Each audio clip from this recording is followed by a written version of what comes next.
सतनाम करता पुरख निर्भव निर्वैर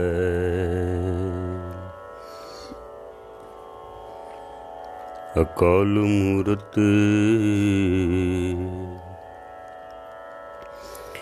अजूनी सैभं गुर प्रसाद जप आद सच जुगाद सच है भी सच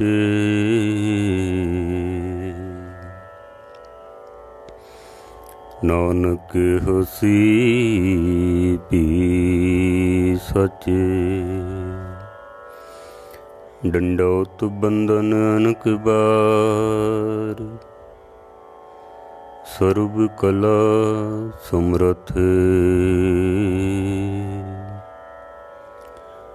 डोलन ते रखो प्रभु नानक दे कर हथ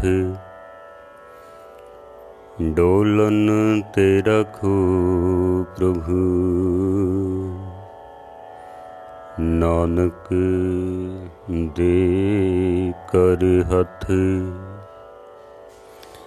सर्व सील ममं सीलं सर्व पावन मम पावनः सर्व कर्तव्य ममं कर्ता नानक लेप छेप न लिप्यते। सत्कारयोग गुरु रूप साध संगत जीओ, कुछ समा गुरबाणी विचार आप जी नूं सरवण करा सकां उस तो पहले 10वें पातशाह की बख्शिश की हुई पावन पवित्र फतेह सनमिर प्रवान करनी। वाहिगुरू जी का खालसा वाहिगुरू जी की फतेह। गुरबाणी विचार आप सरवण कर रहे हो। पई प्राप्त मनुख दे हरिया गोबिंद मिलन की एह तेरी बरिया। अवर काज तेरे किते न काम मिल साध संगत पज केवल नाम। मनुख जन्म की प्राप्ति हुई है परमात्मा नूं मिलन वास्ते। परमात्मा तक अगर असीं पहुँच जाते हाँ तो ये मनुखा जन्म साडा सफल है। नहीं पहुँचते तो फिर महाराज कहते ने तेरा ये जन्म व्यर्थ चला जाएगा, बिल्कुल व्यर्थ। अगर असी इस मनुख जन्म विच आके प्रभु परमेश्वर नूं असी याद करते हाँ फिर तो असी कह सकते हैं कि असी मनुख हाँ, इंसान हाँ। नहीं अगर याद करते हाँ तो गुरबाणी कहती है कि मनुख दे विच ते पशु दे विच कोई फर्क नहीं है, कोई फर्क नहीं है। कल आपने बहुत सारिया विचारां सरवण कीतियां हन। मनुख दे विच ते पशु दे विच कोई फर्क नहीं है। करतूत पशु की मानस जात लोक पचारा करे दिन रात। की होया तन इसदा मनुखा वाला है। हो सकता है अंदर निरा ही पशु वड़िया होवे, निरा ही पशु। गुरु तेग बहादुर साहब महाराज भी बख्शिश करते हैं कि एक भगत भगवान जह प्राणी के नाहि मन। जैसे सुकर स्वान नानक मानो ताहे तन। अगर मनुख दे अंदर एक परमात्मा की भगति है तो वो मनुख है, नहीं है तो फिर ये पशु है। जैसे शूकर स्वान नानक मानो ताहे तान। फिर ये बंदा नहीं है, फिर ये पशु है, जिवें सूर है, कुत्ता है। इसी तरह ही गुरु नानक सच्चे पातशाह गुरु रामदास महाराज भी कहते ने सब जियो पिंड मुख नक दिया, वर्तन को पानी अन्न खाना कपड़ पहनन दिया। रस अन्न पौगाणी, जिन दिए सुचित न आवई, पशु हों कर जानी। जिसने सब कुछ दिता है अगर उन्होंने याद नहीं करता है तो फिर पशु है, मनुख नहीं है। महाराज कहते ने पशु हों कर जानी, फिर अपने आप नू मनुख ना समझी, फिर तू पशु ही है बस। गुरु नानक सच्चे पातशाह, चिट्टे जिनके कपड़े मैले चित्त कठोर जियो, तिन मुख नाम न उपजे, दूजे व्यापे चोर जियो। मूल न बूझण अपना, से पशुआ से ढोर जियो। अपने मूल नू अगर याद नहीं करते हैं तो फिर ये मनुख नहीं हैं, पशु हैं। बेअंत पंक्तियां ऐसियां ने जिदे विच मनुख नू आख्या भी तू मनुख नहीं है, तू पशु है, तू मनुख नहीं है। बहुत सारिया पंक्तियां ऐसियां ने जिस विच पशुआं नू आख्या गया है कि तू मनुखा नालों चंगा है, या इंज कह दईए कि ऐ मनुख तेरे नालों पशु पंछी चंगे हैं। बहुत सारिया ऐसिया पंक्तियां हैं गुरु ग्रंथ साहब दे विच। मैं कल भी अर्ज की सी, बहुत सारे मनुख ऐसे ने जिन्हां दा तन मनुखां वाला है लेकिन करतूतां उन्हां दियां पशुआं वालियां ने। बहुत सारे ने ऐसे, बहुत घट होणगे जो मनुख भी हैं ते अंदर मनुखता भी है, इंसान भी ने अंदर इंसानियत भी है। बहुत घट ने ऐसे। बहुत सारे पशु पंछी ऐसे ने जिन्हां दा तन जो है पशुआं वाला है, पंछियां वाला है, लेकिन करतूतां उन्हां दियां मनुख तो भी अगे हैं, या इंज कह लीए मनुखां जैसियां हैं। बहुत सारे ऐसे पशु ने। जैसे गुरु नानक सच्चे पातशाह जी अपनी पावन बाणी दे विच राग गुजरी दे विच महला पहला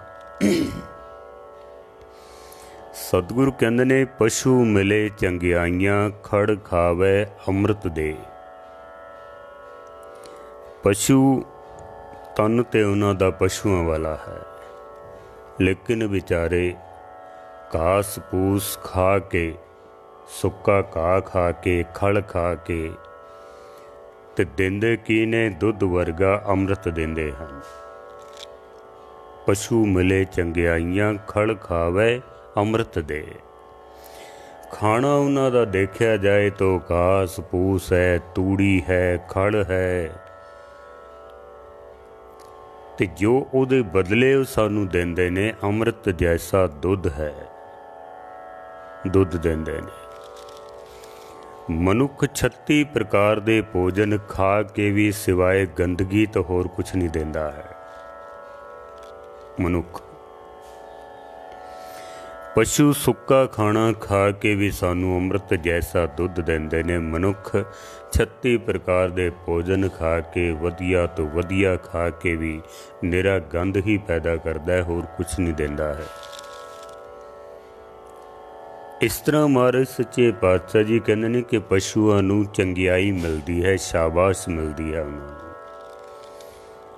उन्हां दा काम बड़ा वधिया है। खांदे कुछ ने, देंदे कुछ ने। सुक्का खाना खा जाते ने, अमृत वर्गा दुध दे देंदे ने। नाम विहूणे आदमी त्रिग जीवन कर्म करे।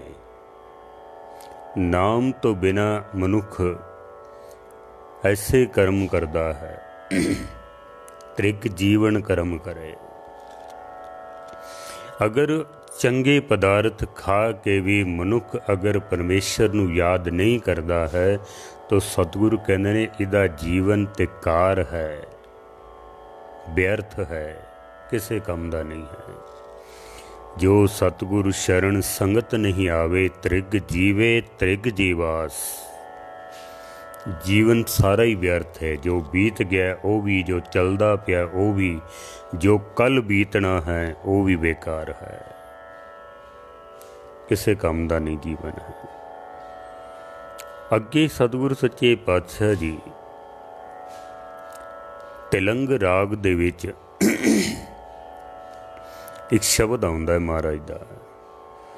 सतगुरु उस विच बख्शिश करते हैं कि परिंदे न गिरह जर, दरख्त आब आस कर, देहंद सूही एक तो ही एक तो ही।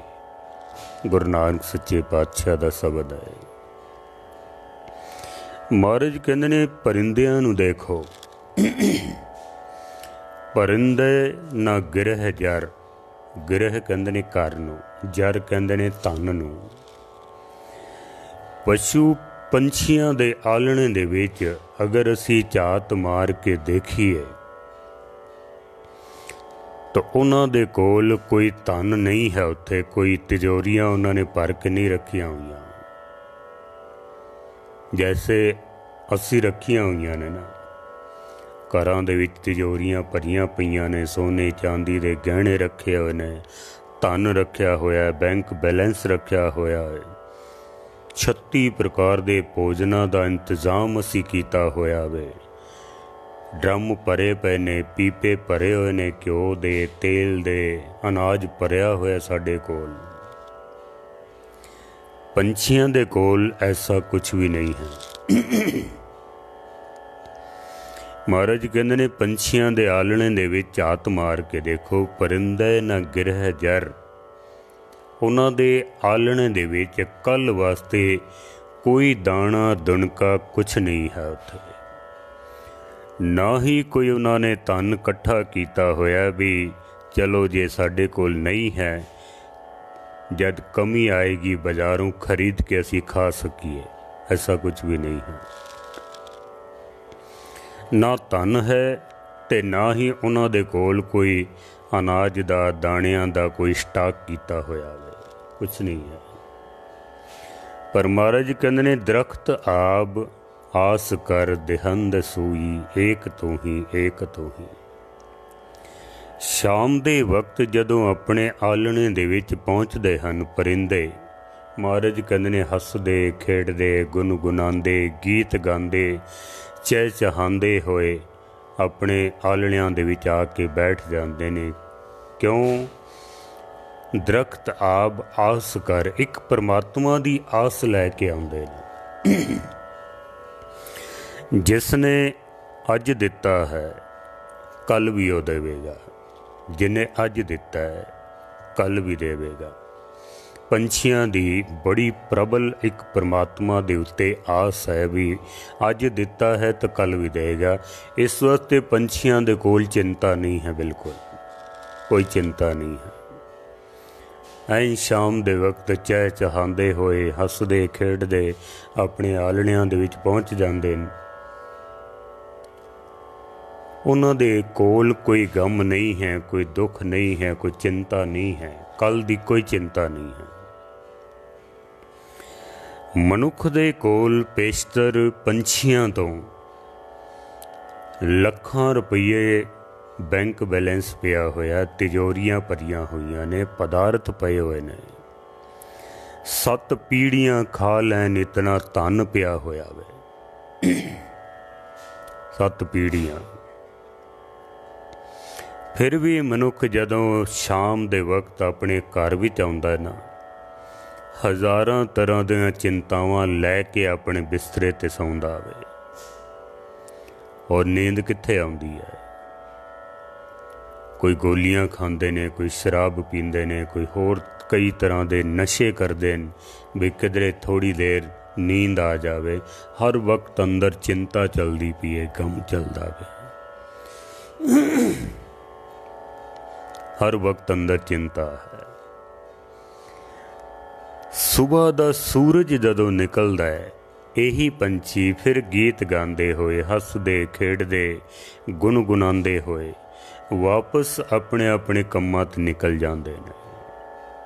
कोई चिंता नहीं, कोई फिक्र नहीं, कोई गम नहीं है। कदी वेख्या तुसी भी कोई पंछी किसी गम विच बैठा होवे, भी अज रोटी नहीं मिली, गम विच बैठा हो? कदी नहीं वेख्या ऐसा।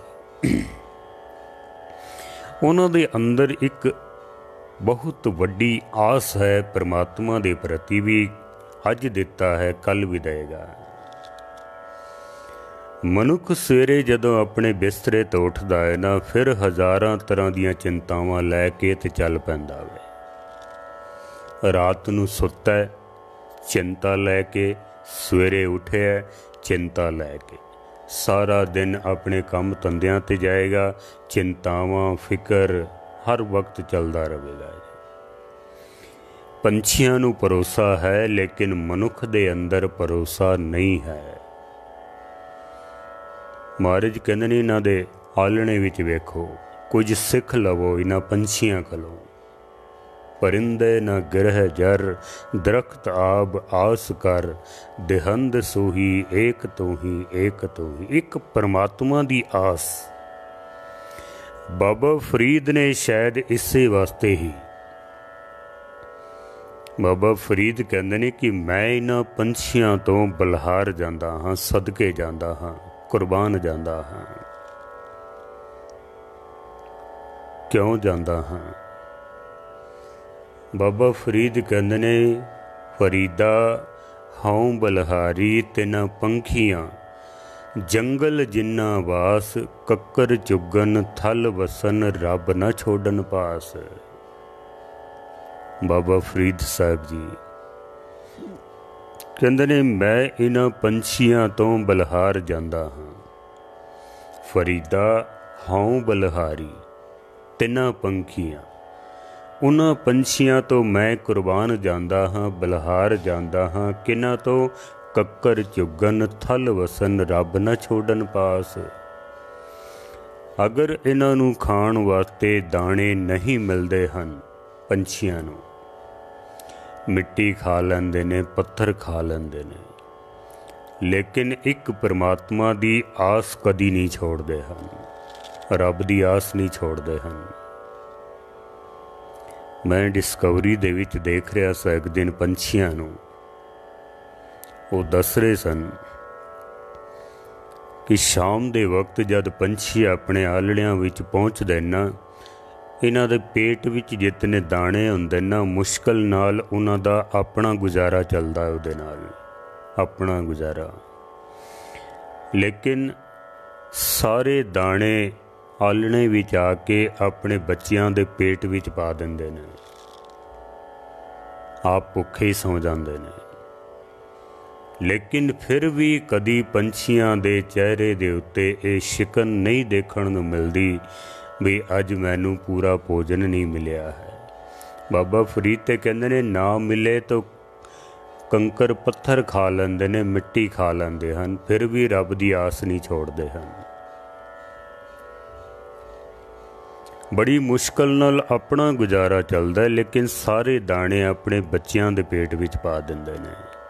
फिर भी पंछी कदी उदास नहीं होंदे हन, क्यों? एक रब दी आस उन्हां दे कोल है। कदी ऐसा देखण विच नहीं आया है कि किसी पंछी ने अज रोटी नहीं मिली है तो उन्हें आत्महत्या कर ली होवे। कदी ऐसा देखण विच नहीं आया है। मनुख 36 प्रकार दे भोजन खांदा है, बड़ा सुंदर इहदे कोल घर है, गड्डियां ने, लखां करोड़ां दा बिजनेस है, कोई कमी नहीं है, 7 पीढ़ियां बह के खान तो धन मुकदा ही नहीं है। इतना कुछ होने तो बावजूद भी मनुख चिंता फिक्र करदा है, आत्महत्यावां कर लैंदा वे। आत्महत्या पंछी ऐसा नहीं करते हैं। पंछियों विच ये सब कुछ नहीं है। इसी वास्ते ही बाबा फरीद जी नूं कहना पिया कि बलहारी फरीदा हों बलहारी तिना पंखियां जंगल जिन्ना वास कक्कर चुगन थल वसन रब ना छोड़न पास। रब दी आस पंछी नहीं छोड़ते हैं। मनुख ते सवेरे दुकान ते बहिंदा ना, अगर 1 घंटा गाहक ना आवे तो औखा होण लग पैंदा। अज तो पता नहीं की बनना आवे, अज पता नहीं रोटी मिलेगी कि नहीं मिलेगी, ऐसा देखण विच आया है। लेकिन पशु पंछियां दे विच ऐसा नहीं है। बाबा फरीद कहंदे ने, मैं तो इन्हां तो बलहार जांदा हाँ बई, इतना सिदक, इतना भरोसा है उन्हां दा। एक परमात्मा की आस नहीं छोड़ते हैं। एक एक दाणा चुगते ने, उन्होंने सीस नवाते हैं। जदों दाणे चुगते ना, सीस थले करते हैं, फिर उच्चा करते हैं, झुकाते हैं सीस। मनुख 36 प्रकार के भोजन खा के भी रब नूं गालां ही कढ़दा है भी तू मैनूं दिता की है। जो दिता है उहदा शुकराना नहीं है, जो नहीं दिता उहदे 100 गिले बंदा करदा है, 100 गिले। पशु पंछी सीस झुकाते ने अपना, वो हर रमज दे विच राजी ने, वो हर वक्त दे विच राजी ने। जैसा भी समा गुजरदा है वो कदी गिला शिकवा नहीं करते हैं। मनुख दी ते एक जगह तो अरदास पूरी ना होवे, लै इत्थे ते कोई सुनदा नहीं है, चलो दूजे दरवाजे ते चलने हैं। उत्थे कोई नहीं सुनता है, लै तीसरे दरवाजे ते चलने हैं। कदी इस दर ते, कदी उस दर ते, कदी इत्थे भटकदा है, कदी उत्थे भटकदा वे। इस तरह जिंदगी इसकी निकल जाती है, भटकद्या भटकद्या है। इस वास्ते गुरबाणी ने कई जगह ते मनुख नूं आख्या भी ऐ इंसान तू जीवन की जाच इन्हां पशु पंछियां कोलों सिख, जो एक रब की आस कदी नहीं छोड़ते हैं। तो इन्हां पंछियां कोलों सिख। मैं अर्ज करदा पिया, बहुत सारे पशु पंछी ऐसे देखे गए कि जिन्हां दा तन जिहड़ा है ना वो पशुआं वाला है, लेकिन करतूत उन्हां दी मनुखां वर्गी है, मनुखां तो भी अगे है। जैसे कुछ इतिहासक साखियां मिलदियां ने ऐसियां। गुरु नानक सच्चे पातशाह जी जदों मझां चारण वास्ते जांदे ने गर्मी दे दिन, ते सतगुरु एक दरखत दे तले लम्मे पै जांदे हन। दरखत थले ननकाणा साहब दी ये घटना। धुप जद सतगुरां दे चेहरे दे उत्ते आंदी है तो चेहरे दे उत्ते पसीने दियां बूंदां इंज चमकदियां जैसे सुच्चे मोती चमकदे हन।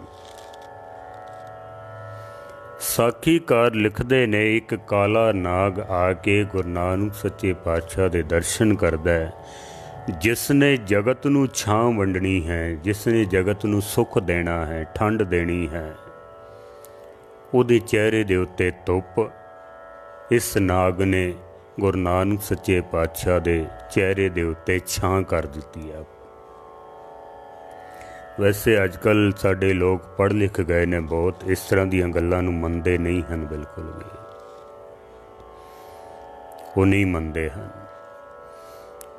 चलो ठीक है, उन्हां दी अपनी मर्जी है, वो नहीं मनदे, ना मनन, असीं उन्हां कोलों की लैणा है।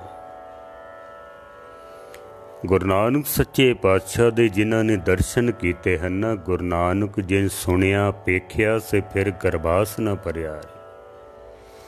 सतगुरां दे दर्शन ही इतने दुर्लभ हैं, जे किधरे सानू दर्शन हो जान, वेखना दर्शन करना नहीं है।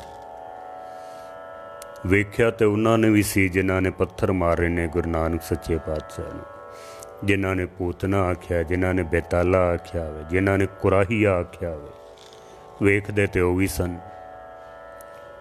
लेकिन जिन्होंने दर्शन हो जान कि गुरु नानक असल विच हैन की चीज़ हैं, इस सप ने दर्शन कीते हैं, सोझी हो गई। जिन्हें जगत नूं छां वंडनी है, उहदे चेहरे दे उत्ते धुप उन्हें छां कर दिती है। हुण तन ते उसदा पशुआं वाला है, लेकिन सोच समझ उसकी इतनी उच्ची हो गई, सतगुरां दे चेहरे ते वो छां करदा है। आपां साखी पढ़दे हाँ इस तरह जी, एक हाथी जो है, महात्मा बुद्ध जिथे बैठ के तप करते सन ना, जिस दरखत दे थले, बोधियां दा इतिहास है कि एक हाथी महात्मा बुद्ध दे चारों पासे रोज़ रात नूं चक्कर लाउंदा सी। बई कोई इसनूं तकलीफ ना पहुँचावे, कोई जंगली जानवर आके खा ना जाए, कोई छेड़खानी ना कर देवे, कोई नुकसान ना कर देवे। वो हाथी इतना सियाणा सी भी रात नूं चक्कर लाउंदा सी, दिन विच कोल बैठे रहना, दरख्तां तो फल तोड़ के अगे रख दिंदा सी, कमंडल चुक के निरंजना नदी तो पानी भर के ले आउंदा सी।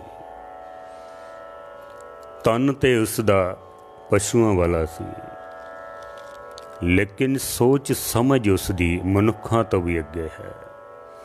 कई जगह ते महात्मा बुद्ध नूं लोकां ने पत्थर मारे, शहर दे विच वड़न नहीं दिता है, गालां कढ़दे सन, लेकिन एक हाथी उन्हां दी सेवा करदा है। सारा बोधी समाज हाथी दी पूजा करदा है, जैन समाज हाथी दी पूजा करदा है। गुरु गोबिंद सिंह महाराज सच्चे पातशाह दे कोल एक हाथी सी, प्रसादी हाथी। मत्थे दे उत्ते एक चिट्टा चांद जैसा गोल निशान सी उसदे। बड़ा ही समझदार, बहुत समझदार। सतगुर तीर चलाते सन, दूरों लभ के लिया के सतगुरां दे चरनां विच रख दिंदा सी। महाराज जद दरबार विच आउंदे सन, उन्हां दे जोड़े नूं चुक के एक पासे रख दिंदा सी, फिर कमंडल चुक के महाराज दे हत्थ धवांदा है, पिछे खड़ा हो के जिथे सतगुर बैठते सन सिंघासन दे उत्ते, पिछे खलो के महाराज दे उत्ते चौर करदा सी। आनंदपुर साहब नूं जदों घेरा पिया ना, बहुत सारे सिख बेदावा लिख के सतगुरां नूं छोड़ के चले गए सन, लेकिन प्रसादी हाथी ने तड़प तड़प के अपने प्राण त्याग दिते सन। है तां हुण ओह पशु ही है ना, लेकिन मनुखां तो कई गुणा अगे है, कई गुणा अगे है। गुरु गोबिंद सिंह महाराज सच्चे पातशाह दा जो घोड़ा सी नीला, महाराज ने कदी भी इसनूं मारिया नहीं सी, किसी चीज़ नाल ही, किसी सोटी नाल या चाबुक नाल कदी मारदे नहीं सन। महाराज उपर बैठते ने, इशारा ही करते ने, समझ जाता है भी कित्थे जाना है, कितनी स्पीड भी जाना है, सिर्फ इशारे मात्र बस। साडे लोग तां अज सतगुरां दे हुक्म नूं भी नहीं मनदे हन। वो घोड़ा हो के पशु वाला तन रखदियां होयां भी सतगुरां दे इशारे नूं समझ जांदा है। साडे लोग तां अज सतगुरां दे हुक्म नूं भी नहीं मनदे हन, गुरु दे हुक्म नूं भी नहीं मनदे हन। अमृत छको, केसां दी बेअदबी ना करो, पंज ककार धारण करो, अमृत वेले उठो, नाम जपो। कितने लोग मनदे हन, बहुत घट लोग, गिनती बहुत थोड़ी है, बिल्कुल ख़त्म नहीं है, गिनती बहुत थोड़ी है जेड़े हुक्म मनदे हो। सतगुरु जी जा रहे सन, एक दिन महाराज देखते ने भी नीला अगे नहीं वधदा है, खड़ा हो गया इको ही जगह ते। महाराज ने अड्डी लाई, लगाम खिंची, इशारा किया, अगे नहीं जाता। महाराज भी अज सोचते ने भी अगे कदी इस तरह इसने अड़ी कीती नहीं है, इशारे नाल ही समझ जाता है। अज पता नहीं की गल है, चलदा नहीं अगे। महाराज नीले तो एकदम थले उतरे ने, ज्यों सतगुरां ने अपना चरण जमीन ते टिकाया ना, एकदम वापस घोड़े ते बह गए हैं, जैसे शरीर नूं कोई करंट लगदा है। सिखां ने पूछया, महाराज की गल है, कुछ समझ नहीं आई है। थल्ले उतरे हो, एकदम ऊपर चढ़ गए हो, ये अगे वधदा नहीं है। कारण की है? महाराज ने आख्या भी अगे जाके देख के आओ भी अगे की है। सिखा ने जद पता किया जाके तो पता लग्या कि अगे तंबाकू दे खेत ने, अगे तंबाकू दे खेत हैं। महाराज अगे तो तंबाकू दे खेत हैं, होर तो कुछ नहीं है। महाराज कहते ने बस इसे वास्ते अगे नहीं जाता क्योंकि तंबाकू दे खेत विचों निकलना नहीं चाहता। तंबाकू इतनी माड़ी चीज़ है। कई लोग अपनी अर्थ कढ़ लैंदे ने भी गुरु गोबिंद सिंह ने सानू तंबाकू पीण तो मना किया है, शराब पीण तो थोड़ी मना किया है, तंबाकू पीण तो मना किया है। तो शराब रज रज के पींदे ने। गुरु गोबिंद सिंह महाराज दा कहण दा ये मतलब सी कि सब तो सस्ता नशा है तंबाकू दा। अज भी तुसी बाजार विच वेखो ना, 1 रुपए की पुड़ी मिल जाती है, सारा दिन लोग खाते रहते हैं, सिर्फ 1 रुपए की पुड़ी। सब तो सस्ता नशा गुरु गोबिंद सिंह महाराज कहते ने साडे सिख ने सस्ते तो सस्ता नशा भी नहीं करना है। सस्ते तो सस्ता नशा भी। जैसे कोई वैद किसी नूं दवाई देंदा है ना, वो कहता भी यह दवाई खाण तो बाद 1 घंटे तक पानी भी नहीं पीना है, पानी नहीं पीना है। तो इसका मतलब ये हो गया ना भी बाकी होर भी कुछ नहीं खाना है। ये थोड़ी भी पानी पीण का मना किया तो शराब पीवी जाए अगला बंदा। एक कहण का एक तरीका होंदा भी पानी भी नहीं पीना, पाओ कुछ भी नहीं खाना है। वैद इस तरह की सलाह देंदे हैं दवाई खाण। गुरु गोबिंद सिंह महाराज ने आख्या भी मेरा सिख सस्ते तो सस्ता नशा भी जो है तंबाकू का वो भी नहीं करेगा। बाकी चीज़ां तो बड़ी दूर की गल है, ये सस्ता नशा भी नहीं करना है। सतगुरां दा घोड़ा नीला पशुआं वाला शरीर रखदियां होया भी तंबाकू दे खेत विचों नहीं निकलदा। अज साडे कई लोग ने जिन्हां दा तन मनुखां वाला है, हत्थ विच कड़े पाए हुए ने, कई मैं देखदा साबत सूरत गातरे भी पाए हुए ने, हत्थां दे विच तंबाकू रगड़दे पे ने, मूँह विच रख के खांदे पे ने। हुण किस नूं चंगा आखीए, मनुखां वाले तन नूं जां उस पशुआं वाले तन नूं? जो पशु हो के भी तंबाकू दे खेत विचों निकलना नहीं चाहता है, मनुख हो के ते तंबाकू खाई जाता है। गुरु गोबिंद सिंह महाराज ने अपना रास्ता ही बदल लिया है। सतगुर सच्चे पातशाह जी। तो कुछ मनुख ऐसे ने जिन्हां दा तन मनुखां वाला लेकिन करतूतां उन्हां दियां पशुआं वालियां हैं। कुछ पशु ऐसे ने जिन्हां दा तन पशुआं वाला है लेकिन करतूतां उन्हां दियां जो हैं मनुखां वालियां हैं। गुरु तेग बहादुर साहब महाराज ने भी बहुत जगह ते ऐसियां पंक्तियां साडे सामने रखियां हैं। आउण वाले समय दे विच क्योंकि मैं 3-4 दिन जो 4 एपीसोड बनाए ने उस विच आधार बनाया वे मनुख की है तो पशु की है। क्यों सतगुरां ने गुरु ग्रंथ साहब दे विच पशुआं दा इतना जिक्र किया है? सानू समझाण वास्ते भी ऐ बंदिया कुछ पशुआं कोलों सिख लै। कई जगह ते मनुख नालों चंगे ने पशु, उन्हां दे कम बड़े चंगे ने, करतूतां बड़ियां चंगियां हैं। किधरे ऐसा ना होवे तेरा जीवन पशुआं दी तरह बीत जावे। सो कल तो हुण लड़ीवार जो गुरु ग्रंथ साहब दे विच जिन्हां जिन्हां पशुआं दा जिक्र आया है, जैसे सब तो पहले जपजी साहब दे अंदर कीड़ी दा जिक्र आया है। सब तो पहले आपां कल कीड़ी दी विचार करांगे।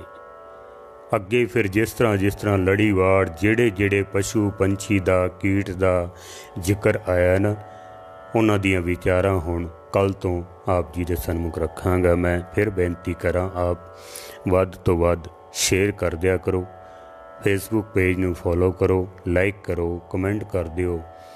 ਸਾਰੀ ਕਥਾ ਇਹ YouTube ਚੈਨਲ ਕਥਾ ਸਾਗਰ ਮਨਮੋਹਨ ਸਿੰਘ ਨਿਮਾਣਾ ਉੱਥੇ ਵੀ ਆਪ ਜੀ ਨੂੰ ਪ੍ਰਾਪਤ ਹੋ ਸਕਦੀ ਹੈ।